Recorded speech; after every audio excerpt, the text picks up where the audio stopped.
Voilà. Oui? Non?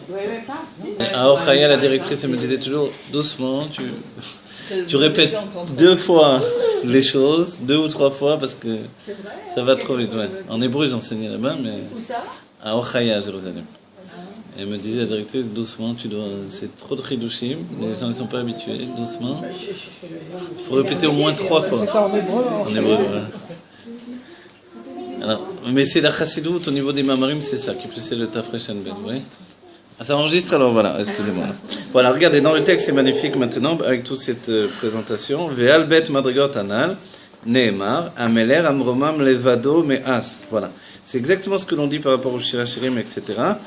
Sur les 2 niveaux que l'on a vus précédemment. Alors, on ne va pas les citer à nouveau, on va revoir dans le texte lui-même. Il est dit, ameler amromam levado me'as. Le roi, qui est, vous savez la chaîne romemut en hébreu, leitromem, je vous fais de l'ivrite, c'est comme monter des escaliers. Itromemut, c'est aussi monter des escaliers. Maintenant, les escaliers dont on parle, ils ne sont pas une fonction activée par un élément extérieur. On parle d'une romemut intérieure, c'est-à-dire une élévation intérieure. C'est pour ça que l'on dira pour nous, irat aromemut, la crainte qui est dans un ordre d'élévation. Et ça, c'est la crainte qui rejoint l'amour du niveau le plus haut. C'est une fusion avec l'amour dans son niveau le plus haut. L'amour de Dieu et la crainte de Dieu. Vous voyez? Donc, quand on parle de Dieu lui-même, ou la notion même de Méner qui vient de Dieu, on parlera du Méner qui est Beitromemut. Dans le terme, Amerumam levado me'az. Pour Dieu, il est plus élevé, il est élevé, seul uniquement, depuis toujours. Me'az, ça veut dire Me'az ou Metamid. Depuis toujours, Dieu, et c'est une notion très importante de la saisir pour la Géoula, pour nous, chacun d'entre nous, on va le vivre au quotidien dans la Géoula. Dieu est surélevé par rapport à tout ce qui existe depuis toujours. C'est-à-dire que son intimité, malgré tous les mondes divins, malgré tout ce qui a pu, imaginez en un instant, on vous montre les mondes divins, les anges, etc. On va dire, mais c'est immense, c'est au-delà de tout ce que l'on peut imaginer, et on le voit dès que l'on dort, dès que l'on quitte le corps. Mais si on le voit dans notre corps, on ne pourra plus jamais être les mêmes. Et c'est pour ça qu'on nous donne un voile pour nous empêcher de le voir. Et garder notre libre arbitre dans l'enfermement où on se trouve. Mais dans la Géoula, on va vivre avec ça. Et dès ce moment-là, on va découvrir que Dieu a toujours été élevé toujours beaucoup plus haut que tout ce qui existe. Depuis toujours. On sait, mais le terme savoir, et véritablement le savoir, c'est une autre chose. Il y avait le Rabbi Levi Yitzhak de Berditchev, quand il est revenu de chez le Maguide la première fois, on lui a dit, alors qu'est-ce que tu as trouvé chez le Maguide que tu n'avais pas chez nous? Il a fallu que tu ailles là-bas. Il a dit, j'ai appris que Enon Milvado. Alors, il n'y a rien d'autre que Dieu. Les autres disent, mais on le sait déjà ça. Il a dit, mais vous le savez, mais moi je l'ai intégré. C'est une autre notion, vous voyez? C'est-à-dire, quand on dit on sait, c'est sûr qu'on sait que Dieu est plus haut que tout. Mais en hébreu, le terme da'at, c'est nit kashrut. Une nit kashrut, c'est-à-dire que c'est une fusion avec la chose. Cette fusion, elle fait que entre le savoir et le découvrir en soi-même, vous voyez, c'est une autre chose. Quand je vois quelqu'un, par exemple, je me retrouve devant le rabbi, une dame avait dit que, elle a dit, je passe devant le rabbi comme je suis, c'est-à-dire j'ai la tête découverte, je passe la tête découverte pour recevoir $1 du rabbi. Petit à petit, elle se rapprochait, commençait à s'inquiéter de plus en plus. À quelques mètres du rabbi, elle a pris un linge d'un bébé et l'a mis sur la tête. Et ça, on a beau dire, je sais. Voilà. Donc, confronter à la chose, c'est un autre point. Vous voyez, il y a savoir et il y a ressentir de manière profonde. Ça, c'est le niveau de Da'at qui est beaucoup plus profond. C'est ce que l'on doit savoir dans la Géoula. On va accéder non pas aux choses dans la connaissance, comme une sorte de kit intellectuel qu'on a à côté de nous. C'est ce que le Tanya nous dit pour le temps de l'exil.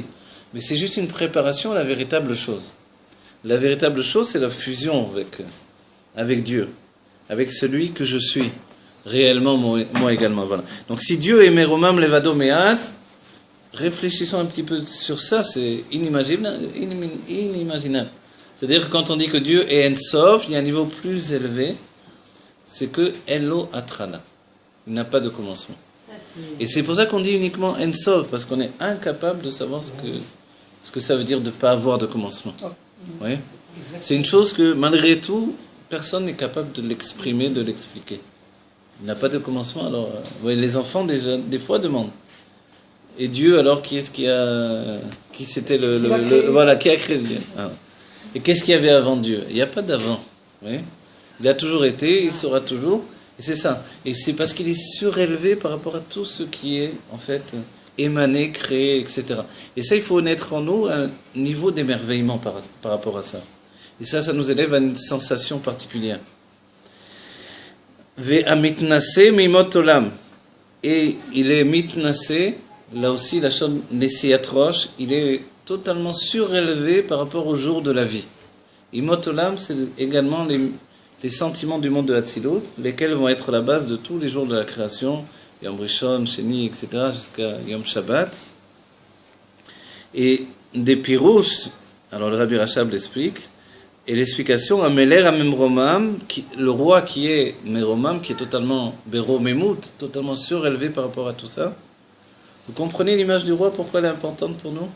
Les Chassidim disaient que quand ils ont tué le roi en Russie, quand ils ont remplacé le roi par le tsar de Russie, donc par une constitution politique, etc., le communisme, etc., alors les Chassidim ont dit, ils nous ont enlevé notre exemple de la royauté divine.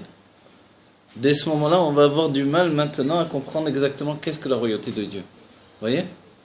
Parce qu'au bout du compte, quand vous devez passer devant le roi, il n'y a plus rien qui compte. Vous voyez? Personne ne peut vous aider, même le plus grand ministre. Si le roi a décidé que vous avez une tête qui ne vous revient pas, c'est fini. Vous voyez? D'un autre côté, si le roi vous prend en pitié, ou il vous voit comme quelqu'un en sympathie, ça y est, vous avez tout gagné. Vous comprenez? Donc en fait, cette notion de roi, c'est parce qu'il est au-dessus de tous les autres. Compte tenu qu'il est au-dessus de tous les autres, rien ne peut le déstabiliser, le toucher. Et cette notion-là, elle trouve sa source dans Dieu qui est au-dessus de toute la création. Uniquement par son statut, pas par ses actions. Uniquement par son statut, par sa... Voilà. Ça peut être roi parce que son père était roi en réalité, avant qu'il ait fait quoi que ce soit. Shlomo Améler a demandé à Dieu d'avoir la sagesse de gouverner. Mais il était roi dans son être par le fait que son père l'a choisi d'entre tous les autres enfants pour être roi. Vous voyez? Donc, dès ce moment-là, à 13 ans, il était roi, Shlomo Améler. Ah oui, il était très jeune. C'est pour ça qu'il a demandé à Dieu. Dieu lui a accordé d'avoir une demande. Qu'est-ce qu'il voulait? Il lui donnerait tout ce qu'il voulait. Il a dit, je veux une seule chose, avoir la sagesse de gouverner mon peuple. Dieu lui a donné la plus grande sagesse qui existait en fait. Donc en fait, cette notion de Shemeromam ou Menoussé, Be'etzem, c'est très important de le définir dans son essence. Et c'est là où peut-être il y a un petit peu une différence entre les rois de la royauté de David et les autres rois. Vous savez que dans la Mishnah, on ne parle pas de Hanouka. Vous savez ça? Dans la Gemara, on parle de Hanouka, mais dans la Mishnah, on ne parle pas de Hanouka. Pourquoi? Parce que Rabbi Yehuda Hanassi, qui a écrit la Mishnah, descendait de la royauté de David. Vous voyez, de Yehuda, donc la royauté de David. Laquelle, selon la Torah, est la seule royauté qui est capable de gouverner le peuple juif. Les autres royautés sont en attendant. Qu'est-ce qui s'était passé dans l'histoire du peuple juif? Quand il y a eu la révolte des Maccabis, ils ont pris également le pouvoir. Ils sont devenus la royauté. Or, c'était pas la tribu de David et de Yehuda. Voilà. C'était la tribu de Lévi. Vous voyez, des Lévim, des Kohanim qui prennent le pouvoir. Donc, c'est pas tellement correct d'un certain point de vue. Ils l'ont fait sur le moment, c'était Horat Shah, il fallait le faire. Mais l'installer comme quelque chose qui perdure, alors là, Rabbi Yehuda Hanassi était contre ce fait-là, du coup il n'a pas inscrit. C'est vrai que ce n'était pas des siècles auparavant, ça s'est fait quand même dans les époques qui ont précédé l'époque de la Mishnah. C'est seulement dans la Gemara, avec plus de recul, qu'on a intégré Hanouka également. Oui. Donc en fait, pourquoi je vous dis ça? Pour vous dire que la royauté dont on parle essentiellement ici, c'est une royauté atzmit, essentielle. Comme a dit le Rabbi Rachab, je n'ai pas voulu, pendant 10 ans, il a repoussé le fait d'être nassi sur le peuple juif, d'être rabbi, parce qu'il a dit, je ne veux pas montrer que être un rabbi, ce sont des dévoilements uniquement. Et il pensait qu'il était seulement au niveau des dévoilements. Un rabbi, c'est le niveau de l'essence. Si ce n'est pas le niveau de l'essence, c'est pas la royauté de la maison de David. Et c'est ça ce que possède la royauté de la maison de David. C'est pour ça qu'elle peut monter sur le Harabaït. Un autre roi ne peut pas monter sur le Harabaït pour lire la Torah. Donc même, vous vous rappelez, celui qui a reconstruit le temple, Hérode, a dû faire même un système pour être sur le Harabaït et à l'extérieur du Harabaït. Mais au départ, seulement la royauté de David. Pourquoi ? Parce que ce n'est pas une royauté élue par le peuple, c'est une royauté essentielle que Dieu lui-même a donnée. C'est une royauté de l'âme et du corps qui est installée par la naissance elle-même. Donc David Améler était roi avant même qu'il ne devienne roi. Il était roi au-dessus de la royauté de Shaoul. Shaoul a été choisi par Dieu, mais il était aussi un choix du peuple. David Améler, il est choisi par Dieu de manière absolue. Voilà, et ça c'est très important, c'est-à-dire que la royauté de Dieu, c'est ce qui fait qu'il est au-dessus de toute définition. Et c'est ça ce que l'on doit entendre. Un roi, c'est quelqu'un qui peut réagir d'une manière totalement imprévisible. Il ne réagit jamais comme j'ai pu le penser, comme j'ai pu l'imaginer. Il réagit parce que c'est un roi. Donc il réagit comme il veut. Shlomo Amener, on lui a apporté, vous vous rappelez l'histoire des deux femmes ? Une femme a eu son bébé qui est mort pendant la nuit, elle a pris l'autre, le bébé d'une autre femme, laquelle est venue dire c'est mon bébé, l'autre a dit non c'est mon bébé. Ils sont arrivés devant Shlomo Amener, qui a dit il n'y a pas de problème, on coupe le bébé en deux, chacun reçoit un morceau. Celle qui n'était pas la mère, elle a dit d'accord, c'est équitable. L'autre a dit pas du tout, donnez-lui le bébé vivant. Il a dit ça c'est la mère. On va dire bon. Et ça c'est la grande sagesse de Shlomo d'après vous ? On peut dire n'importe quel roi goy aurait pu faire un truc pareil quoi. C'est même un peu bizarre comme idée. Si on avait vraiment coupé le bébé, quoi, il serait mort, c'est tout. En fait, il est expliqué dans le Zohar que Shlomo Amener, à ce moment-là, a fait un bureau de la Klippa Noga. La Klippa Noga, c'est moitié bien, moitié mal. Donc le mal dit, cet enfant m'appartient totalement. Le bien dit, mais non, c'est mon enfant à moi. Alors Shlomo, il dit, d'accord, on va le couper en deux. Alors le bien dit, non, donnez-le au mal, mais qu'il vive. Ensuite, il fera tchouva. Comprenez l'idée ? C'est pas de Noga. Voilà, exactement. C'est pas la même vision des choses. Alors là, on voit la sagesse de Shlomo. Vous comprenez ? Il vaut mieux qu'un juif fasse des fautes, mais qu'ensuite il fasse tchouva. Plutôt qu'on le tue et qu'il meure, et qu'il reste tzaddik. Donc le bien décide que non, il vaut mieux... C'est la réponse de Dieu par rapport à la faute du peuple juif. Quand Dieu va voir que les juifs vont fauter, il va dire à Moshe... Et s'il n'y a plus aucune manière de rattraper, alors qu'est-ce qui reste ? Alors Moshe, il pense que si la Torah définit qu'un juif est coupable, il est coupable, il faut qu'il meure. Dieu dit non, il reste la tchouva. Vous voyez, la tchouva, c'est que même quand un juif faute, et dans ce fait-là, il tombe dans les forces du mal, donc le bébé il a été donné à la mère qui n'est pas sa mère. Mais ensuite, il revient à la vérité. Il est toujours vivant. Comme il est vivant, alors il peut revenir à la véritable vie. Vous voyez, être vivant, c'est être porteur d'une âme juive, d'une possibilité de faire tchouva. Ça, c'est la vraie sagesse de Shlomo. Et ça a fait un bureau de la Klippa Noga à son époque. Donc, il était en train d'amener le peuple juif dans la Géoula. Ça va ? Alors, regardez. Donc,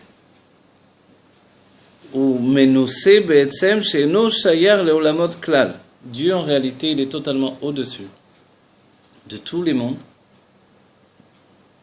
Et c'est un sentiment intérieur profond chez Dieu qui fait qu'il ne peut pas être reconnu dans aucun des mondes de la création ou même de l'émanation. Les mondes, ce n'est pas Dieu. Et c'est pour ça qu'on dit un non milevado. Il n'y a rien d'autre que Dieu de manière négative. Tout est Dieu, mais en fait, rien n'est lui.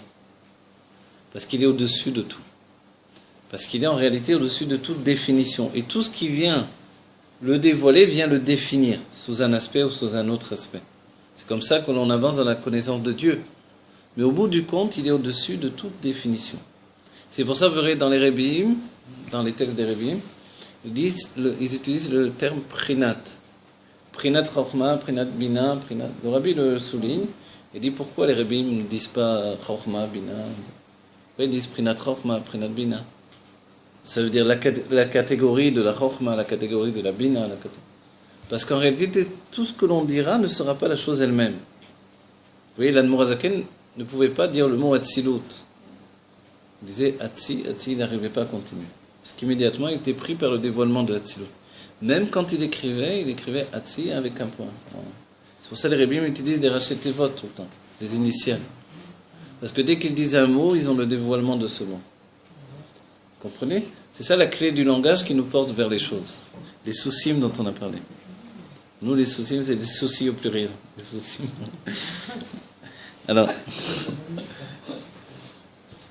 des kemo ata'u avaye levadecha, ou kemo shekatuv b'makom acher. Comme il est dit, vous voyez ce qu'on est en train d'établir là? C'est que enon milevado, il n'y a rien d'autre que Dieu, rien d'autre existe que Dieu. Il est au-dessus des mondes, les mondes ne peuvent pas le toucher, ne peuvent pas le dévoiler, ne peuvent pas être un état de communication véritable avec son essence. Alors, dans ce fait-là, où avaye levadecha, il est lui uniquement. En fait, rien n'existe en dehors de lui uniquement. Como shekatuv b'makom acher, vayenu. Prinad malchut de ensof, ça s'appelle la malchut, puisqu'on a parlé de royauté. C'est la royauté infinie de Dieu. La royauté de la lumière infinie de Dieu. Vous savez que tout le matériau d'existence, c'est la lumière infinie de Dieu. De quoi est fait notre corps? De lumière infinie. De quoi sont faits nos yeux? De lumière infinie. Qu'est-ce que nous voyons par nos yeux? La lumière infinie. Alors pourquoi on nous montre ce que l'on voit? C'est ça le Alma de Shikra. C'est que le matériau unique, c'est la lumière infinie de Dieu. Et la suggestivité des réceptacles fait que l'on perçoit autre chose de plus en plus. Jusqu'au fait que notre corps est un réceptacle pour nous faire voir une réalité que Dieu a désirée. Et revenir à Dieu, c'est revenir à cet état de regard vers la réalité.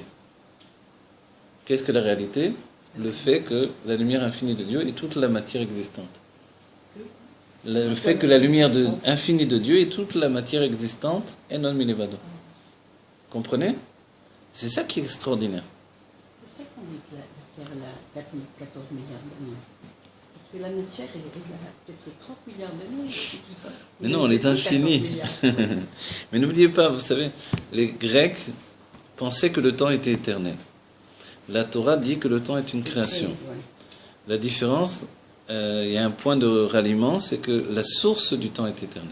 Voilà, il y avait une notion de temps. Quand même. Voilà, la source du temps est éternelle, mais, puisqu'on parle de Ensof, mais le temps dans son dévoilement n'apparaît qu'à partir du monde de Bria. C'est le mouvement du Ratsov et Shov qui va donner l'apparition du temps. Tant qu'il n'y a pas ce mouvement, comme le mouvement d'une pendule, il n'y a pas de temps. C'est le mouvement dans l'âme qui fait la notion du temps. C'est vrai qu'il est relatif à notre âme, à notre perception. Un enfant n'a pas la même notion du temps que ses parents. Oui. Un petit garçon, une petite fille peut vous dire, hier on a été faire ça là-bas. On a vu ça. Hier c'était il y a un mois. Oui. Donc la notion du temps est totalement autre chose. On lui dit, ce soir on va aller faire ça, 5 minutes après il est capable de vous dire quand est-ce qu'on y va. Le temps n'est pas perçu de la même manière. Et ça c'est la notion des makifim, de ressentir autour de nous des notions qui sont en dehors de l'enfermement du temps. Vous voyez? L'enfant vit dans ces makifim. Le makifim c'est le plaisir et la volonté. L'enfant vit essentiellement dans le plaisir et la volonté. Il est tout le temps en train de rechercher un plaisir. Forcément il est tout le temps en train de dire je veux. Je veux ci, je veux ça, je veux ça. On entend que ça dans la bouche des enfants. Je veux. Voilà. Il voyait alors qu'il n'y avait pas de temps. Ouais. Comment c'est possible? C'est la grande, bien sûr, la grande question. Il n'y avait pas de soleil et de lune encore. Oui, il n'y avait pas de temps. Voilà. Donc la notion de temps que nous connaissons avec la nuit et le jour n'existait pas. C'est pour ça qu'il y avait une autre notion de nuit et de jour. À partir de la Bria. À partir de la Bria que Dieu a créée, c'est une conscience de la nuit et du jour qui est autre chose que la nuit et le jour qui se fait par le soleil et la lune. Mais matériellement, ça veut dire quoi? Matériellement, il y avait une autre lumière qui brillait. Il n'y avait pas de nuit en réalité. Il n'y avait pas de il n'y avait pas de nuit réellement. Oui, Il y mais avait pas de nuit. Ouais. est-ce que ça voudrait dire un jour, parce que c'est 7 jours la création? Alors voilà, le rabbi dit clairement que la notion de temps était la même, Voilà. parce que sinon notre calendrier serait faux. D'accord. Vous voyez? Et notre calendrier est basé sur la création du monde. Donc si le temps n'était pas le même à ce moment-là, notre calendrier serait faux. Mais la perception du temps était totalement autre. Parce que on vivait on vivait pas, on n'était pas là tout simplement.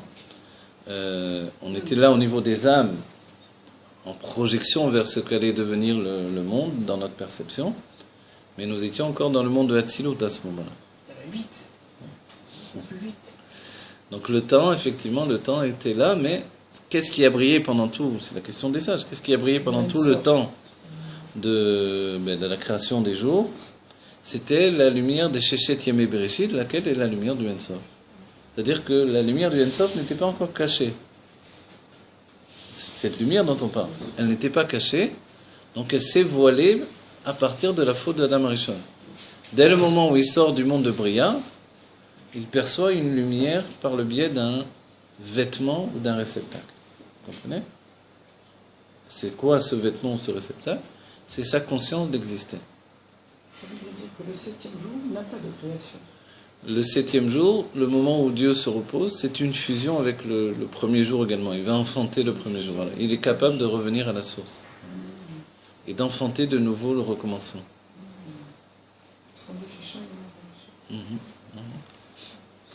Attendez, on va bientôt finir. On va trouver juste un point on a mis juste en place des choses. Kemo ata'u avaye levadecha, comme je kato makom acher, vayenu. Prinat Malchut de Ensof, vous voyez la royauté du Ensof. Et la Kabbalah dira, qu'est-ce que la royauté du Ensof, de l'infini? Alors la Kabbalah s'est pas tellement tranchée sur ce point-là. Il y a des réponses un peu naïves, entre guillemets, pas méchamment, mais des Mekoubalim qui disent que nous ne savons pas qu'est-ce que la royauté de l'infini, mais Dieu sait ce que c'est la royauté de l'infini. La Chassidoute, le Rabbi dira, la royauté c'est le dévoilement. Donc le dévoilement de l'infini, c'est la royauté de l'infini. Auparavant, c'était dans un autre système que le dévoilement. Donc en fait, dans le dévoilement de l'infini, tout va exister. Mais c'est l'infini quand même. C'est-à-dire, nous existons, où ça? Dans la Malchut de Ensof. Tout ce qui se passe, toute notre vie, tous les mondes divins, tout, le cosmos, c'est dans la Malchut de Ensof. La Malchut uniquement. Le Rabbi Moarash, quand il y avait la Iloula de sa mère ou de sa grand-mère, il parlait de la Malchut de Ensof et puis de la Malchut de Hatzilut et puis de la Malchut de Ensof. C'est-à-dire que la source de l'âme de la femme vient de ces Malchut-là. Cette expression que possède la femme, c'est l'expression de l'infini. C'était ce que dit le Rabbi Moarash. La femme porte en elle-même l'expression de l'infini. C'est pour ça que c'est elle qui porte l'enfant dans son ventre. Que l'homme, avec toute la meilleure volonté, il ne peut pas porter un enfant dans son ventre. Parce qu'elle représente, entre guillemets, le lieu de l'infini, le makom. Le makom. Et l'infini, c'est une notion temporelle. Donc c'est pour ça qu'on en conclut une notion d'espace-temps, finalement. Vous voyez, dans la science. Alors, ça veut dire que même dans l'Ensof, il y a les séphirotes? Voilà, c'est ça. Puisque vous avez dit la Malchut, ça veut dire qu'il y a avant la Malchut, il y a Yesod. Voilà, etc. Même là-dedans, Exactement. C'est ce que l'on a vu déjà un petit peu. C'est toujours infini, c'est Voilà. jamais... Parce que ce sont toujours des sphérotes de l'infini. Et c'est ça le secret. Donc en définitive, tout se trouve dans les sphérotes de l'infini. Vous voulez qu'on arrête là pour l'instant? Peut-être ça fait beaucoup. Ouais. Ça veut dire quoi la femme représente le makom de l'infini? La femme qui peut donner naissance à un enfant dans son ventre, c'est-à-dire qui peut donner naissance dans le sens où l'enfant est une âme qui va commencer à s'habiller dans la matière. L'enfant lui-même, lui, il va dévoiler ce qui s'appelle le Koar Ein Sof de Dieu, la force de l'infini de Dieu. Parce que cet enfant va enfanter à son tour, et l'autre enfant va enfanter à son tour, etc. Et c'est comme ça que se dévoile la force infinie de Dieu. Vous voyez? Depuis Adam Arishon, jusqu'à aujourd'hui, et à demain, et après-demain, ça ne s'arrête jamais. La force de l'infini de Dieu se dévoile par le ventre de la femme, laquelle représente en fait cette Malchut de Ensof. Et on comprend bien par la femme que tout est créé dans la Malchut de Ensof, laquelle correspond au ventre de la mère, de manière générale et spirituelle. Tov, qu'on est la Géoula Amitit Vashlema. Donc notre Géoula, dans un premier aspect, elle est aussi dans Malchut de Ensof, puisqu'elle se fait dans ce monde, dans la Gola elle-même, que l'on rentre dans Pharaon et que l'on ne fuit plus le monde. Donc on ne fuit plus la notion de Malchut de Ensof, mais c'est dans cette Malchut-là que l'on dévoile l'infini véritable. Pour un homme, c'est le fait de ne plus fuir sa femme également. Alors les hommes ont une tendance à fuir leur femme, voilà. Même quand ils restent à la maison. Ça veut pas dire qu'ils fuient pour aller chercher un paquet d'allumettes, là. Mais la fuite, elle peut être de plusieurs aspects. Donc en fait, de ne plus fuir, mais d'aller à la rencontre de la femme, c'est aller à la rencontre du Ensof, de la Malchut de Ensof, de la royauté infinie de Dieu. Et c'est une chose importante pour l'expression du mari lui-même. C'est pour terminer avec une notion dans le couple. Voilà, que Dieu nous donne vie de la Géoula Métit Vachlema, que l'on se réalise chacun d'entre nous, que l'on soit à même d'accéder à cette Géoula qui se trouve déjà là, très dommage.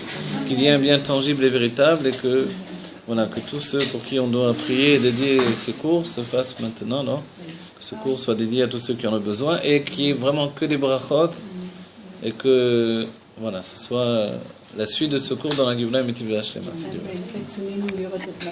Amen.